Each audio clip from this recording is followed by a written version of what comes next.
DJ Patrick, bonjour. Bah, raconte-nous un peu ton parcours, qui est long du coup, ton parcours DJ. Le métier de DJ, c'est une reconversion de la musique.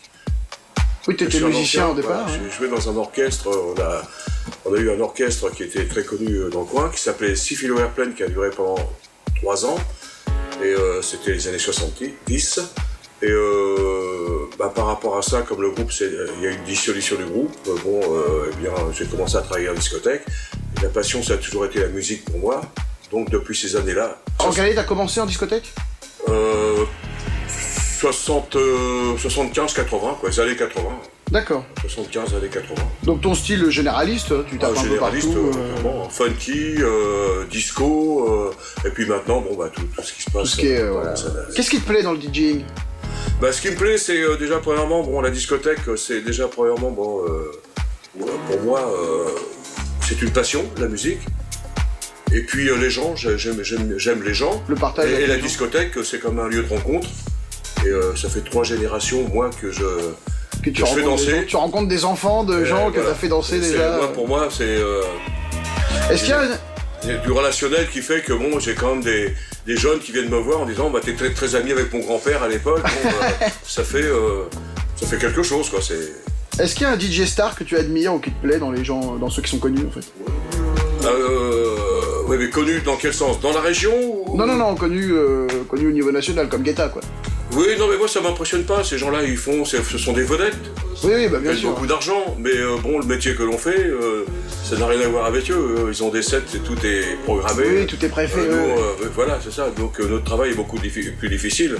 Quand on commence à 11h du soir et qu'on finit à 6h du matin, il faut les tenir sur la piste, les clients, tu dois savoir ce que... Oui, complètement. Et là, la difficulté, quoi. Et de durer dans le temps.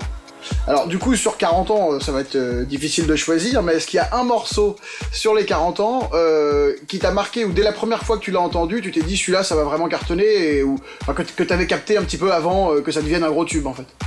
Tu sais, moi, il faut en choisir un. Je suis né des années Stone, et puis Satisfaction à l'époque quand il est sorti. Satisfaction. Satisfaction, c'est quelque chose qui a vraiment marqué et qui a vraiment fait danser les gens sur les pistes de danse, quoi.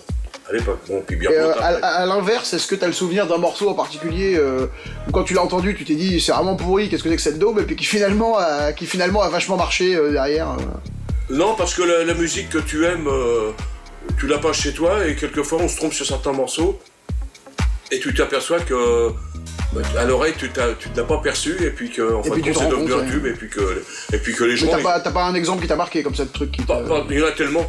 Ton premier achat en tant que matériel DJ? Alors mon premier achat en tant que matériel DJ, c'est-à-dire que moi j'ai toujours été dans des discothèques où ils avaient leur matériel, j'ai mixé sur que du vinyle à l'époque. Oui. Et on travaillait sur... sur Technics essentiellement. Technique, et du matériel dans le genre. Et puis tous les vinyles que j'allais acheter à l'époque, une maison qui s'appelait Champs-Disques, à l'époque sur les Champs-Élysées. D'accord. On fournissait tous les imports. Les vinyles, et on était à la recherche vraiment de morceaux que les gens n'avaient pas, quoi. Donc avec quoi tu mixes aujourd'hui? Je mixe sur du Pioneer. Le matériel Pioneer. En l'occurrence, c'est les CDJ 800. CDJ 800. Ils sont tout à fait simples, mais qui me suffisent pour moi. Ton meilleur souvenir de soirée, ou une anecdote, une soirée qui t'a vraiment marqué J'en ai tellement aussi, mais en général, oui, une soirée qui m'a marqué vraiment, un des plus grands souvenirs qu'on a eu à Évreux, c'est le passage de Jimi Hendrix, première partie de John Hallyday, en soirée au Novelty. Et on était une bande de copains. Et je pense que c'est un petit peu à cause de ça que nous avons formé notre groupe qui s'appelait Syphilo Airplane. Et c'était une époque complètement déjantée, quoi. Ta pire soirée, ton pire souvenir, un truc où ça t'a pas fait du tout? Il y en a beaucoup aussi. Non, mais par contre, les soirées ont toujours été bonnes, mais de temps en temps, on a des clients qu'on peut appeler des fausses notes, et qui font que tes soirées elles sont pourries, quoi. Oui, mais quand ça se termine en baston. C'est cause de certaines personnes. Ouais. Mais en général, les gens quand ils viennent, les gens en discothèque, c'est pour s'amuser, c'est pour passer des bons moments. Mais quand c'est pourri, c'est vraiment parce qu'il y a une personne ou deux que les gens ne subissent pas l'alcool et puis interviennent dans des moments un peu phasé. Le morceau que tu aimes en ce moment, un morceau en ce moment que... Ah, j'aime bien Maître Gibbs. Maître Gibbs. Ouais, j'aime bien. Et tes projets pour l'avenir, toujours continuer à Winston, je suppose. Je continue à Winston, j'ai déjà fait balancer un petit message sur les... Tant que j'existe et tant que je plais, que les gens m'apprécient, moi, le Winston, les pistes sont toujours pleines, on ne plaît pas à tout le monde. Pas forcément. La méchanceté gratuite, elle existe, mais bien, je suis toujours là, puis je suis passionné par la musique, c'est ce qui compte pour moi. Et maintenant, je vais te donner un style de musique, et tu me réponds du tac au tac, le titre qui pour toi représente ce style de musique. Oui. Ok. Non, je ne ferai pas te répondre. Guetta, oui. James Brown, Otis Redding, tous ces gens-là, mais bon, je sais pas si tu vas appeler ça de la funk.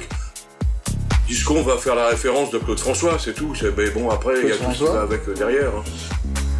Zouk Machine, c'est tout. Zouk Machine. Voilà, c'est ça. Golden Gate Quartet, c'était un groupe de musiciens, chanteurs. À l'époque, ils avaient sorti un titre ou deux de slow. Qui t'ont marqué, qui sont restés. Qui étaient top dans les discothèques, quoi. Mais bon, vous étiez pas nés, les gars. Merci beaucoup, Patrick. Je t'en prie, c'est sympa.